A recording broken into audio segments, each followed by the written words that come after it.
দুই বন্ধু একটা গভীর জঙ্গল দিয়ে অনেক দূরে ঘুরতে যাবে। তা যাইতে যাইতে রাস্তা দিয়ে একটা গভীর জঙ্গল ঠিকই পড়ছে। গভীর জঙ্গল দিয়ে যাইতে হবে। তো খুব ভয়ঙ্কর জঙ্গল, ওখানে বাঘ ভাল্লুক অবশ্যই আছে। তো যাচ্ছে তো যাচ্ছেই, কিন্তু তখন তারা খুব সাহস নিয়ে গেছে যাইতেছে দুইজনে। এবং তারা বাঘ ভাল্লুকের ভয় বা বাঘ ভাল্লুক আছে এরকম চিন্তা ভাবনা তাদের মনের মধ্যে নাই। তারা গপ্প করতে করতে দুইজন যাচ্ছে তো যাচ্ছেই।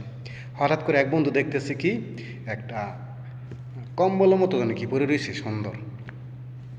তো চিন্তা করলো কম্বলটা লইয়া লই, কম্বলটা লইয়া লই এই চিন্তা করে এক বন্ধু কম্বলটা লেগে দূরে যাইতেছে। মানে একটু দূরে থেকে দেখছে, একটু তাদের থেকে একটু দূরে, এর জন্য একটু দূরে যাইতেছে।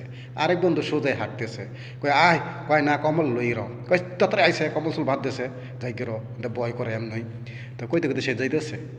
তো সেই বন্ধু কম্বল আনতে গেছে, কম্বল ধরতে গেছে, গেছে মতো কম্বল তো তারা থাবার ধরে বইছে, মানে ওই সে ভাল্লুক মানে শুয়েছিল। তো উনি কম্বল ভাল্লুকের গায়ে তো অনেক বড় লম্বা লম্বা লোম, এটা কম্বল মনে করিয়া মানে কম্বলের ধরতে গেছে, নিতে গেছে।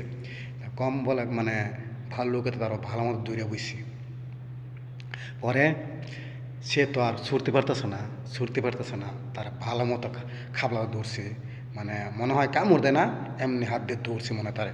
ভাল্লুক কিন্তু হাতের মতোই হাত, মানুষের হাতের মতো। সে হাত দিয়ে তারে জাবরায় ধরছে। তখন আরেক বন্ধু বলতেছে, ও বন্ধু তুই আওয়াজ দেখে শিগগির আই তাড়াতাড়ি, এমনি ভয় করতেছে আমরা। হাই করতেছে, বন্ধু আমি তো আইবার সাথে যাই পারতেছি না। কম্বল চম্বল হারাই দে তো, কম্বল থুক, কম্বল ছেড়ে দে, ডাক্তার নিলে থুক।